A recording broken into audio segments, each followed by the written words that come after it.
Welcome to Salon Talks. I'm Mary Elizabeth Williams. It's always a special day when we get to welcome somebody back. So I'm so happy. She's actually decided to return to us. I'm a regular. You're a regular on the couch here with us. Kathy Griffin, she's been pushing buttons for 3 decades now. As a comic, a reality star, an actress, but with one single photograph, you know the one, she became something else, an alleged credible threat in the eyes of the FBI and a vocal authority on the First Amendment rights for all of us. The owner of the second most famous blue dress in presidential politics has a hell of a story. And she's turning into a new documentary performance film, A Hell of a Story. If you live in New York City, it's going to be premiering this week, Thursday, at 51 Fest. At 51 Fest with Tina Brown. You're going to be in conversation with Tina Brown. Yes. Not too shabby. No, fancy. And then it's going to be premiering for a one-night-only special Fathom event on July 31st. In 700 theaters across the country. That is like amazing. Blue cities, red cities, purple cities. Bring like-minded friends, if you know what I'm saying. That is like my my neighbor Totoro level. Like, that is pretty impressive. It's pretty big. That's time. And this was, you went through a period 2 years ago where it didn't look like any of this was going to happen. I still don't have a day of paid work ahead of me the rest of my life. For God's sake, go see this movie. You're going to laugh or cry or whatever. You will laugh and cry and then be really, I genuinely cried, Kathy. Well, warn them about the first third. Well, I also cried at the end. Oh. Yeah. I cried. So it's a docu-comedy. So at first it was a comedy concert film because nobody in television would touch me or even look at a 30-second demo reel. Then my publicist Alex got me into South by Southwest and they played the concert movie there and it did well. Then Fathom Events, thank you Fathom Events, decided to show it as what the kids are into, this one night, one showing only thing, which is very popular. And I begged and they let me have the first third of it be documentary footage. And honey, I'm telling you, this is raw. This is like iPhone, ugly crying Kathy, raw, but truly in the moment. So get ready. I wanna talk about that because it is fully in the moment, ugly crying Kathy. And one thing that I love about, this, again, I want to talk about this. Yeah. You called the tour, laugh your head off. You went, when you look at this movie, you run out dancing onto that stage of your tour every night in the blue dress. Blue dress. The blue. From the photo. You know the one. That's right. Kathy, it seems like it was very, very important to you to just, at a certain point, something in you went, I'm going to take full ownership of this. And I'm going to own it more than anybody else owns it. Yes, and honestly, I did every show like it was my last, and I still do. So the death threats are still coming. But the reason I wore the dress is I just thought, I want the audience to know what they're getting because, you know, I had a lot of really, really bad advice initially. Some of it in the form of public letters. Yes, many public letters from Trump supporters. Or Invasion of the Body Snatchers, or Walking Dead, however you want to refer to that group. And I thought, okay, I want to wear the blue dress on tour because, you know, first of all, I played a lot of countries I've never even played before because of the photo. So on one hand, the photo actually allowed me to play countries that I never could, non-English speaking countries, Singapore, the Nordic countries, Australia, the Great Halls. You know, I played the Opera House, Sydney Opera House, and London Palladium. But I thought, you know, the poster was similar to this. It was like a play on the photo. But I thought, you might as well let the audience know I'm not going to run away from this. Because some of the initial meetings I had when the wall of shit fell on me, as I like to say, was I would have very powerful Hollywood idiots going, here's what's going to work. Never say the word Trump again. Don't curse, don't swear, don't ever bring up this picture again. And I was like, no, this picture's going to be with me the rest of my life. So I decided to lean in, not in a Sheryl Sandberg way. And I think she and Mark Zuckerberg have a lot of explaining to do, by the way. You might fool the Senate, but you can't fool me. Fix those robots. You too, Dorsey. And so I name names now because I have zero fucks left to give. You're the mayor of... I'm the mayor of Zero Fucksville. Thank you. Reporting for duty. It was I had shaved my head in solidarity because I knew it would make her laugh. And it did. And she would always play with my head. And then the right-wing media would see a photo and they'd say, oh, she's become more unhinged, she's shaved her head and all this stuff. It's not Brittany 2007. That's right. They were very excited to call me Brittany, and which I don't mind occasionally. But, you know, I was in a place, and still am, where I'll do anything for a laugh. But, you know, it was an illustration of life goes on, you know, and I tried to shield my sister from as much of it as possible, but these Trumpers are so hardcore. I mean, I have been doxxed so many times since that photo that there were Trumpers that actually tracked down my sister in the hospital, and she had to deal with death threats until the day she died. And they tracked down my mom in her retirement village, who's 99, and that scared the hell out of her. And me, of course, they tracked down very easily. But it's just it was an eye-opening thing. I mean, I'm sort of eternally an optimist, but it is something like I've never seen and experienced. A large group of people, though the minority, to have such vitriol that this is what they would consider some sort of badge of honor. And that this would then be like a full-time job for them. Oh, I don't know what's going on. Like, I heard Roseanne Barr, who I used to know as a normal person many years ago, and now she's a Nazi. But I heard her say that she doesn't troll on her official account anymore, but she keeps opening other troll accounts so she can troll people. And I have, like, God forbid any of you post anything positive about me. I apologize in advance. You're getting a lot of robots in broken English, or Roseanne, I'm not sure. But it's just in broken English. But these are grown people. I mean, I'm a 58-year-old woman. I was confronted by people my age, older, younger, and it still goes on. I actually was in England, where I got to give a speech at Oxford University. Like a professor. Perhaps you've heard of it. I didn't even go to college. Now who's laughing? That's right. College people. Yeah, can you imagine what a waste of time? And money. And money. And I gave a speech about the First Amendment, because now I'm like a political First Amendment comic, and that's fine with me. I love them both. And I sell T-shirts on my website. Wait, here's my plug.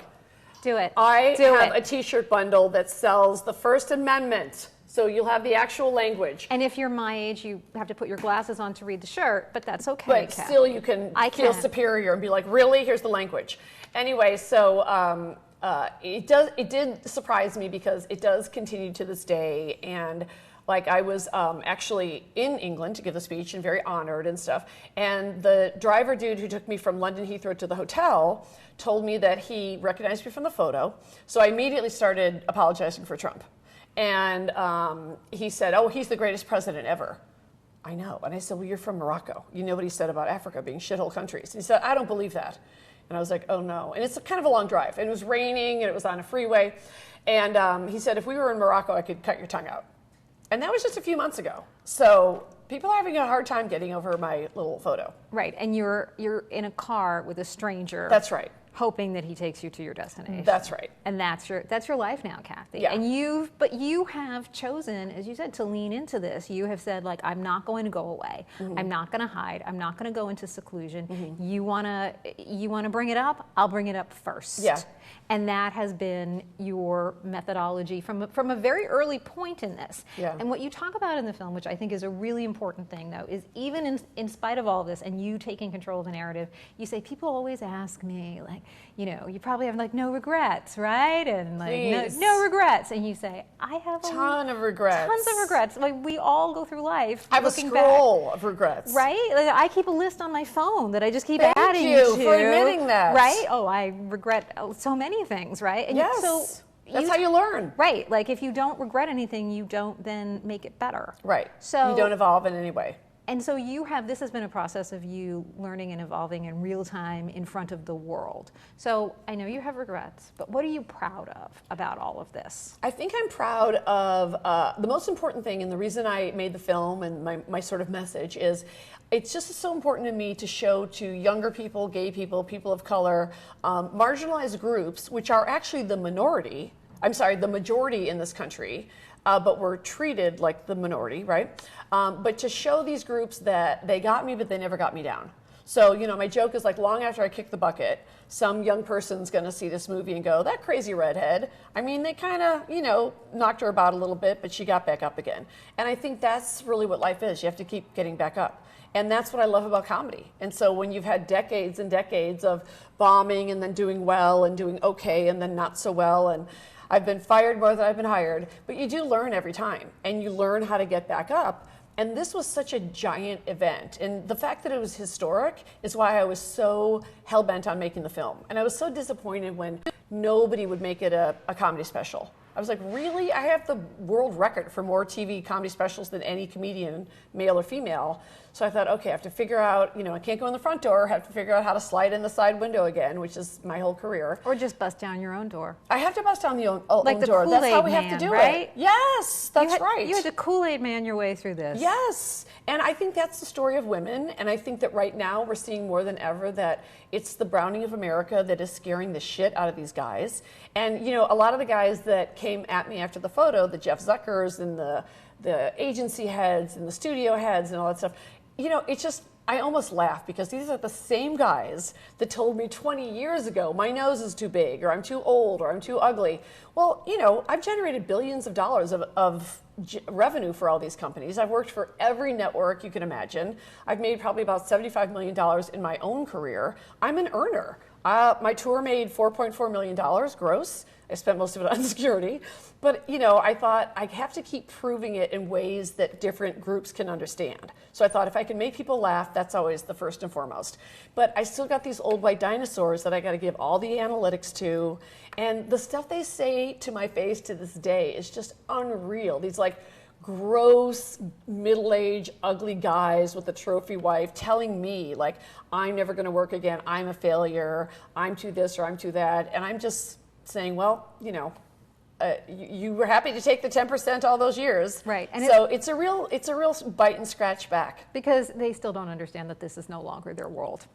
Yeah. And they don't understand that things are being done differently now. I know. And it's but this is how it always was. Right. And you're coming along, and certainly people in your wake are coming along and saying, actually, you know what? Maybe we could do things a little differently. Yeah, and maybe we don't need you mofos. Not to do that stuff. Right. Let's all collaborate. But my goodness, to be spending all this time telling people that they're nothing or worthless or things are over or you're never going to work again. And, also, I'm 58 years old. So I admit, I wouldn't be doing this if I was 28. I wouldn't have the balls. I'd be too scared. But at 58, I'm going, if you're not going to stand up for something, sit down. So I'll take the heat for it. I always will. But this one's important. This administration, there's never been anything like it in my lifetime. I remember watching the Watergate hearings as a little kid and being riveted.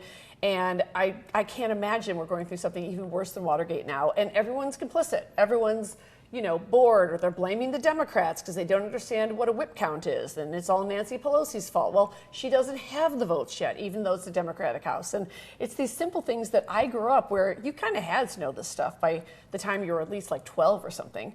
And so I think Trump and his administration, they kind of embody the dumbing down of America.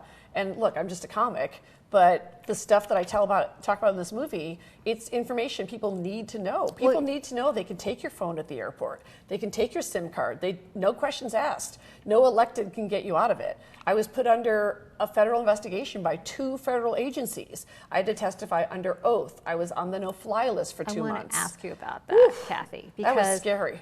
You have gotten a whole other education because of this experience. And when you talk about the part of what you had to do, testifying under oath, and what they wanted you to do, I mean, it's really kind of the most riveting moment in the film because you get very emotional and very mad, and I get mad watching it.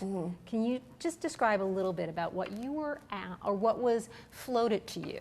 Well, first of all, they started the investigation without even calling me or saying anything. So I actually made phone calls to the other folks who allegedly made a threat towards Trump. So, Snoop Dogg didn't pay a price, Johnny Depp, the singer Morrissey, Peter Fonda, and some of them got a call from the Secret Service maybe. Bette Midler got a call from the Secret Service, and I said, oh, please tell me they're not putting you under investigation. And she said, no. And I said, okay, thank God. Well, with me, they just put me under an open investigation by the Secret Service and the U.S. Attorney's Office, ready to prosecute if they found anything, searched my home, and did no-knock raids like I'm Paul Manafort, and put me on, like I said, the no-fly list for terrorists. And they made it very clear to me that they were considering charging me with conspiracy to assassinate the President of the United States.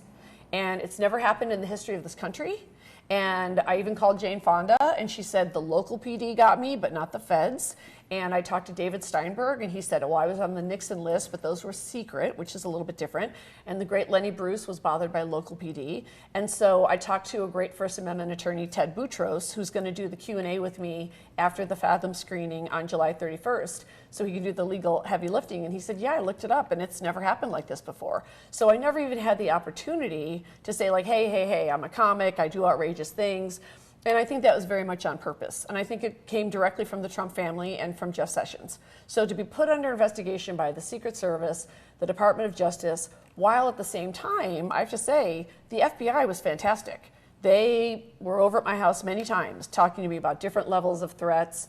And as I talk about in the movie, the day that I filmed the concert part of the movie, the FBI did what's called a no-knock raid.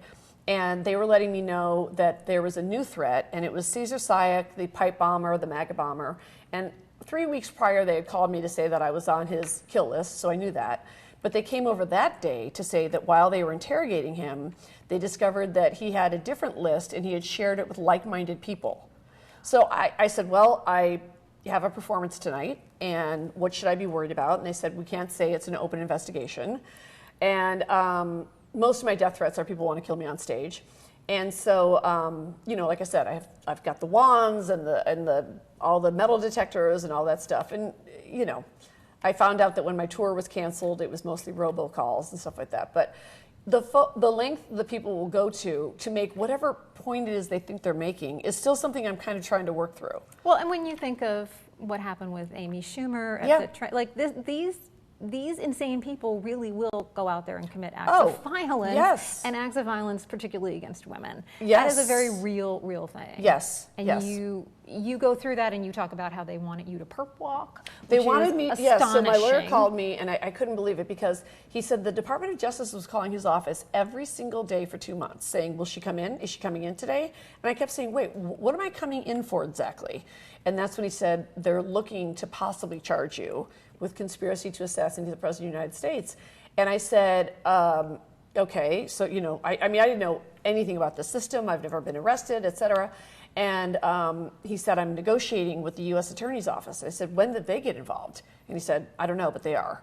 And so he negotiated a situation where I could be interrogated under oath in his office because they wanted me to actually do a perp walk in the jumpsuit and the cuffs to the jail in downtown L.A., to get the footage. Right. And that's when I lost it. And that's when I said, the lines of, sorry, dropped my own coasters.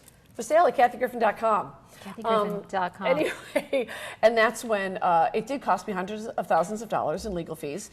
But truly, I was just not going to do that perp walk over my dead body because I thought, well, that's going to live forever. And who knows who's going to see it in the future and what they're going to think. But more importantly, what kind of police state message does that send? And by the way, if I had violated the law, I would. If I had violated the First Amendment, I would. But I didn't. But I knew if I did that perp walk, people would think I did. And people already thought that I should be, locked up and had broken the law. So it's just very important to me to let people know if you've got a 13-year-old kid and they put that same picture up on Twitter or something, they shouldn't have to go through a federal investigation and go through, the no-fly list and things like that. So it was really just harassment. And it's about abuse of power. Kathy, Yeah. Before we go, I want to do a lightning round with you. Okay. I'm going to say a word or a phrase, Okay. and I want you to give me something. You got it. You feel ready for it? Yes. You didn't know it was going to turn into a game show. Love it. Mike Pence. Goebbels. Watching those men in the cage doing nothing, but saying we've been here 40 days and with his arms folded, like, good job. Right. Appalling. Right. I was very glad that video went viral. Saturday Night Live. Well, I watched the show. I'm a fan. It would have been nice if they had just thrown me 5 lines just to kind of let the world know I'm network friendly and I've worked for that network a long time, but it didn't happen. Jack Dorsey. Oh, I can't stand Dorsey. I have been begging friends for his cell number because I've got to take him down to Chinatown. He really, he has way too much power, and I don't know. It seems like he has very far right leanings that are very frightening to me, and the folks that he lets spread their venom on Twitter, and yet he acts like he doesn't quite know how dangerous it is. I don't believe it for a second. 2020. The race. I'm all about the down ballot. I mean, I think we're way too obsessed with the presidential candidates. We have an amazing stable, so don't let the Republicans convince you we're a mess. We have a great stable, but I'm all about the down ballot. I do believe that your local representatives, your state senators, your United States senators, your Congress representatives, your county supervisors, these are all elected positions. The judges, 20 minutes of research for your district, I swear, and you'll know how to vote. Vote down ballot. Change the Senate. One more, and it's because one of the most moving moments of the film to me is the credits. Friends. I'm down to 3. You're one of them, so I have 4 now. You know, I'm going to just be honest about that. I lost about 75% of my friends and then just didn't come back. You know, so I'm still in a phase where I'm toxic and all this other stuff. And so, you know, the only thing that I think I was trained for is, as I say, I think I say it in the movie, I've kind of been a one-man band my whole career anyway. So I've never been someone that was like cloaked with a studio or a movie franchise or anything like that. So thank God for stand-up, and thank God that nobody can stop people from buying tickets. Kathy, you are, hold this up. Okay. Kathy. Oh, and text me. Join my text list at 312-584-3787 or my email list at alerts.kathygriffin.com. Wednesday, July 31st, Fathom events, 700 theaters across the country, one night, one showing only. It's a hell of a story. Kathy, it is an honor to be one of your 4 friends. Oh, Thank you. You made the list. Thank you very much. Thank you.